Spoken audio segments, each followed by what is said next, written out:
Ang pangangalaga sa kapaligiran ay responsibilidad ng bawat mamamayan.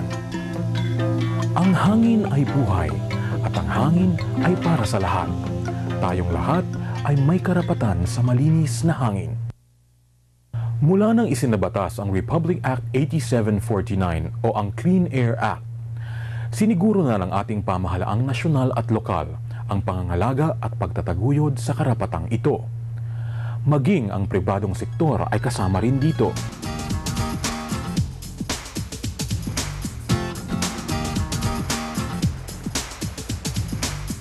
Tinutukoy ng Clean Air Act ang mga ahensya ng pamahalaang pambansa at pribadong sektor na mangunguna sa iba't ibang aspeto ng pangangasiwa sa kalidad ng hangin.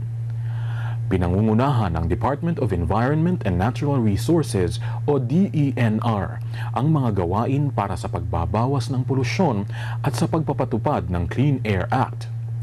Kasama dito ang Land Transportation Office ng Department of Transportation and Communication o DOTC. Ang LTO ang nagpapatupad ng sapilitang pagpapasuri ng pagbuga ng usok o emission testing ng mga sasakyang pampubliko at pribado. Kapag pumasa ang sasakyan, isang Certificate of Emission Compliance ang matatanggap mo at ito ay kasama sa mga dokumento para sa pagpaparehistro ng sasakyan. Kapag hindi pumasa ang sasakyan, kailangang ipasuri mo ito upang mabigyang lunas ang dahilan ng mataas na lebel ng binubugang usok. Kaakibat ng aspeto ng pagbabawas ng polusyon ay ang kampanya laban sa mga sasakyang nagbubuga ng sobrang itim na usok o smoke belching. Ang kampanyang ito ay pinangungunahan ng LTO, Metro Manila Development Authority o MMDA at mga lokal na pamahalaan. Kasama rin dito ang Bantay Kalikasan, isang NGO na nakatuon ang pansin sa mga kampanya laban sa polusyon ng hangin.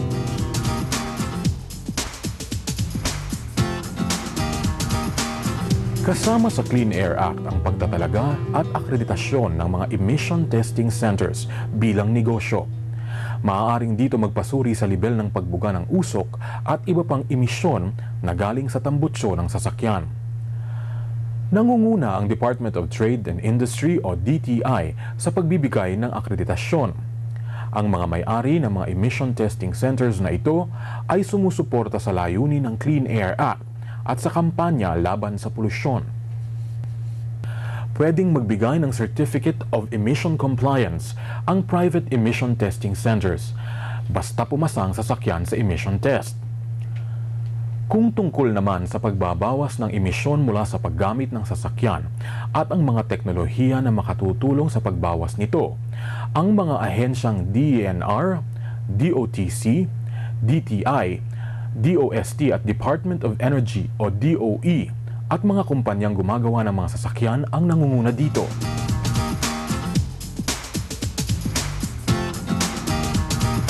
Kasama sa Clean Air Act ang pagbawas ng polusyon mula sa stationary sources.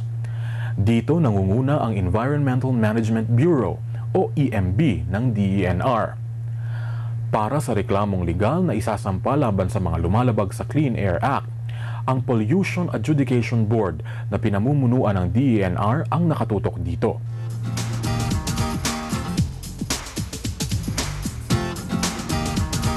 Tungkol naman sa pagtataguyod at pagpapaunlad ng malinis na gatong, ang DOE ang pangunahing ahensya na nakatutok dito.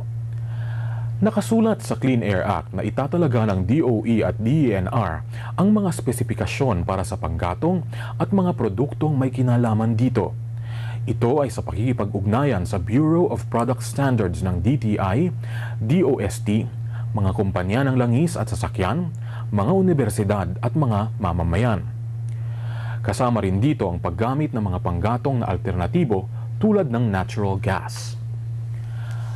Ang paggamit ng mga alternatibong gatong ay tungo sa pagbawas ng mga emisyon na masama sa ating kalusugan.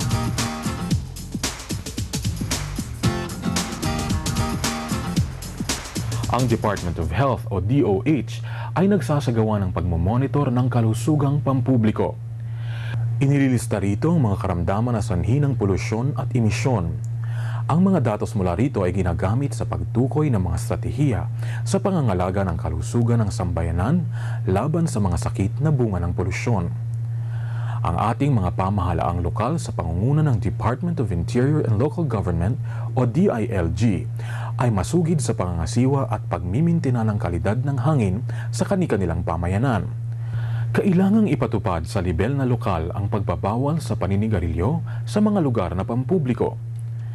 Mahalagang bahagi ng Clean Air Act ang pagpapalaganap ng impormasyon, pagsasagawa ng mga aktibidad na pang-edukasyon at pamamahayag ng mga kampanya tungkol sa batas sa pananatili ng kalidad ng hangin at mga isyu tungkol sa polusyon.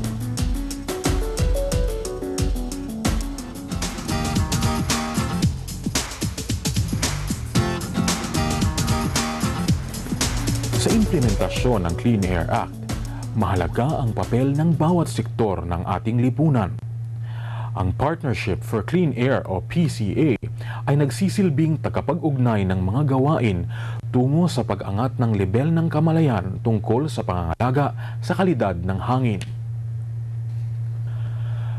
Meron itong website na nagsisilbing sentro ng mga impormasyon tungkol sa mga batas, regulasyon at patakaran tungkol sa polusyon. Dito mo rin mababasa ang mga balita tungkol sa kalidad ng hangin ating nilalanghap. Ang Bantay Kalikasan ay isang NGO na may proyektong Bantay Usok kung saan pwedeng mag-report tungkol sa mga smoke belchers at mga lumalabag sa Clean Air Act sa pamamagitan ng pag-text sa cellphone, pag-fax at pagpapadala sa email. Pwede ring itawag sa telepono. Ang Concerned Citizens Against Pollution o COCAP ay isa ring NGO na aktibo sa advokasya tungkol sa mga isyu sa polusyon. Isa ito sa mga organisasyon na tumutulong sa pagtaas ng lebel ng kamalayan at pagkilos laban sa polusyon.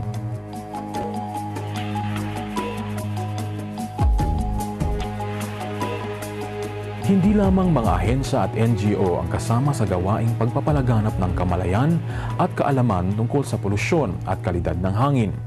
Maging ang mga eskwelahan rin ay kalahok dito. Kabilang dito ang Miriam Public Education and Awareness Campaign for the Environment ng Miriam College o Miriam Peace. Sumusuporta ang Miriam Peace sa mga proyekto at aktibidad ng mga NGO at mga ahensya ng pamahalaan sa pag-angat ng antas ng kaalaman at lebel ng kamalayan tungkol sa polusyon. Ang mga grupong Green Forum at Firefly Brigade ay nangunguna naman sa pangangampanya para sa alternatibong transportasyon. Ang pagkakapit-bisig ng iba't ibang ahensya ng pamahalaan at ng iba't ibang sektor ng pamayanan ay para siguruhin ang mabisang pagsasakatuparan ng Clean Air Act. Makikapit-bisig ka na rin, kaibigan, at sama-sama tayong makilahok sa magandang tunguhin ng pagpuksa ng polusyon at pangangalaga sa kalidad ng ating hangin.